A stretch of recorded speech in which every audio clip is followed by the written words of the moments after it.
Today, I'm going to tell you the story about how I discovered something that everybody else already knew about the internet, and how, like my personal hero, Bilbo Baggins, I soon found myself doing and saying things altogether unexpected.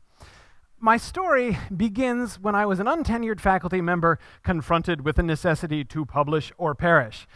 Now, that wasn't actually all that big of a deal. I've always liked writing, and I'd already published a few things. No, my problem was that I was having a whole existential crisis about it. I found myself sitting there saying, what's the point of this? Who is ever going to read this stuff? What's the point of me? And, scholarly publications have not a great circulation under the best of circumstances. And in fact, most people can't even access this stuff to read it if they did want to. So anyway, I was all in a dither about this, and it seemed even sillier based upon the fact of what I was writing on at the time, which is The Hobbit and The Lord of the Rings, for crying out loud. I was writing on Tolkien, and I knew that there were thousands of Tolkien fans out there who might be interested to hear what I had to say about that. So I decided that I was going to seek a wider audience, and I launched a website and podcast called The Tolkien Professor. So I started this podcast. I had a bunch of things I wanted to say about The Hobbit, so I started recording a series of lectures where I worked my way through J.R.R. Tolkien's The Hobbit, a few chapters at a time, looking at how some of the major themes of that work unfold, looking at the development of Bilbo Baggins' character, which he has got some really interesting psychological and social issues that he works through in the course of that book. So I thought it was really interesting and fun. And it turned out that I had seriously underestimated the number of very enthusiastic Tolkien fans out there who might be interested in what I had to say, because in less than a year, I had 1 million downloads on my podcast. Now, that's not the big deal. You see, what happened during this process? This is when I made my big discovery. Are you ready? Okay, I discovered that the internet is not just a good tool for publishing my material. You can also use the internet as a tool to connect with people. Who knew? Right? So I found that my listeners were not content just to remain listeners. They wanted to participate. So I found myself doing more and more interactive stuff with them. I started off by doing mailbag episodes where I'd answer questions that people had sent in by email. Soon I was doing live call-in sessions by Skype where listeners would call in and we'd have a conversation. It was fun. It was really cool. I found that I had done a lot more than just publish and publicize my work. I had actually started to kind of take down a wall. My listeners were not just absorbers of static content anymore. They were enthusiastically, actively participating in the intellectual process. And I was getting to have contact with my audience in ways I never would have done through a purely print medium. In short, I found that there was this seamless joining for me of my teaching life and my scholarly work, and it was really fun. Now, inevitably, people wanted to do a real class, something like a real class. They kept asking me for this, and was I ever going to do something like that? They wanted to do more than just get a couple of their questions answered. They wanted to do a sort of longer-term intensive study of Tolkien's works with me, like you do in a college lit class. So I was game, so I said, all right. By that time, I was pretty sure that I could work this. I was like, how hard can it be, right? I'll get a small group of people together. We'll use some online conferencing software that will allow us to actually speak together, and whammo, discussion class, right? No problem. So I offered, I had listeners sign up for a free seminar on J.R.R. Tolkien's The Silmarillion. Now, The Silmarillion is the most brilliant and luminous work that Tolkien wrote. It is fantastic, but it is also notoriously difficult for first-time readers to get into. Most people don't finish it the first time that they read it. So I said, hey, I'll get together a group of people and we'll go through the Silmarillion chapter by chapter, in a weekly discussion. It'll be really fun. I got 15 to 20 volunteers through the Facebook page of my podcast, and we started meeting weekly. These were people from, a very broad range of people. I had a high school student. I had a couple retirees.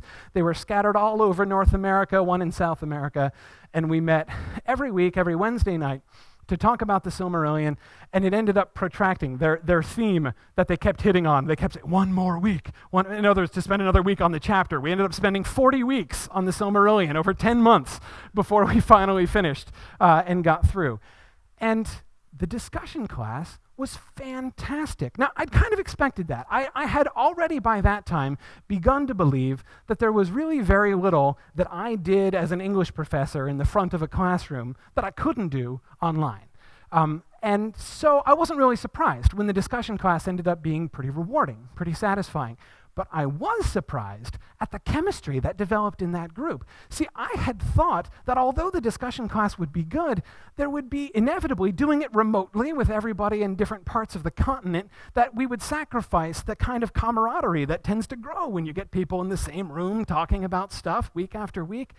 But I was wrong. I have never been part of a more cohesive, well-bonded group of people at any level of my academic experience. It was really incredible. And thus, I made, for the second time, the same remarkable discovery. Wow, the internet can be used for more than just transmitting material, in this case, classroom instruction. It can be used as a tool to connect people with people in really effective ways. So, at this point, I began to sit down and sort of add up a few things in my head. Number one, I had found that the internet could be used effectively, not only to create a vibrant academic community, but also to approximate the traditional classroom environment. Number two, I had found that there was a really great desire, there was a real hunger for this kind of academic experience in people from all different levels. High school and college students wanted more. People who had been out of college for 1 to 50 years really missed it and were really excited about the opportunity to get into it again in ways that they could mix with their current schedules and their current lives.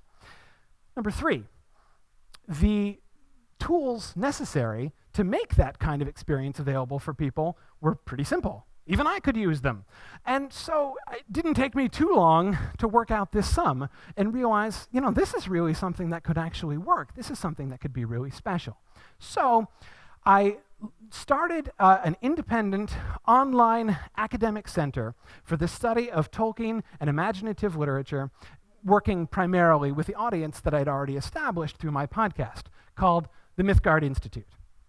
And I started developing classes. I started working on formal, structured, college-style literature classes to see how those would work, to actually do it rigorously online.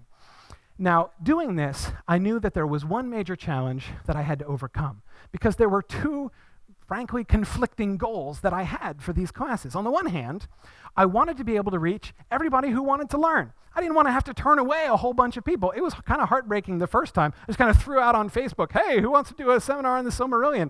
And I had like 25 people in less than 2 hours who immediately came back, and then had people for weeks afterwards saying, oh, darn, I didn't check my Facebook fast enough. So I wanted to be able to include as many people as wanted in. But at the same time, I was completely unwilling to sacrifice the kind of personal, intimate classroom experience and faculty-student contact which had always been such an essential part of my own academic life, both as a teacher and a student. So I came up with a model.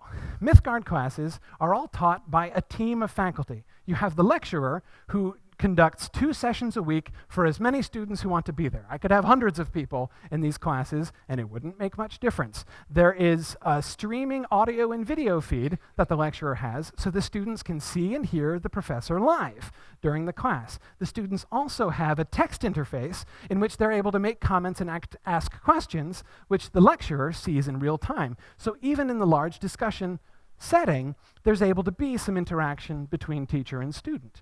But also, the other half of the faculty team are the preceptors, who every week run small discussion sections of no more than 12 people who meet in the same kind of open audio interface that I used in the Silmarillion seminar that worked out really well. So Mythgard students are able not only to have those live lectures in which they can still interact with the lecturers, but also to be part of that small group discussion experience which had worked out so well and always been such an important part of my own teaching, working with a second faculty member who's really working closely with them.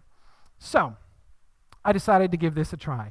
And in the fall of 2011, I launched my pilot class at Mythgard called Tolkien and the Epic. We studied Tolkien's works in the context of the great medieval works that he loved and studied and was so inspired by, things like Beowulf and the Kalevala and the Volsunga Saga. It was really cool. I had guest lecturers from around the world come and join me in our online interface. I had one join me from across the bay, another one join me from across the ocean. It was cool. We were online. It doesn't matter where you are. So we were all able to come together and do this. The pilot class worked fantastically. It was wonderful. I found the interface that I designed worked even better than I thought it would. I had more than 100 students in the class, and I found that by the end of the semester, even though there were so many of them, and I never saw one of their faces during the whole class, I actually got to know them quite well and have been developing relationships with them over the course of the last few semesters, much more than I expected. I thought that would happen with the preceptors, but not with the lecturers. The students were effusive about how exciting they found the interface to be. They were amazed at how personal, how engaging these classes were. They kept saying, this is like no online class I ever imagined. Well, the success of the pilot class led me to dream bigger. And in the last 6 months, I've begun establishing Signum University, a new nonprofit online university designed to put these kinds of methods into place to actually reach people around the world with this kind of engaging classroom academic experience. Once I found how well this stuff worked, as a teacher, I couldn't just back away from it. The benefits that were possible to students were just too great to ignore. Of course, just imagine dynamic, top-notch education that you can access from wherever you are, and that's flexible enough to integrate into your schedule. That's pretty cool. That's a pretty good opportunity. And of course, there was also another very significant side effect to the online environment. It's cheap. I have very little overhead other than faculty and student pay. Faculty and staff pay. I don't pay the students. Faculty and staff pay. So basically, I found that I was able to make this kind of an educational experience not only available to people, but I was able to price it low enough that it could actually be accessible without placing people under crippling educational debt. In the end, no one was more surprised than I was that posting some Hobbit lectures on a podcast somehow led to founding an online university. I didn't see that coming. But again, the opportunity, the chance to actually do good in people's lives, what this might be able to mean to people was just too much to turn away from.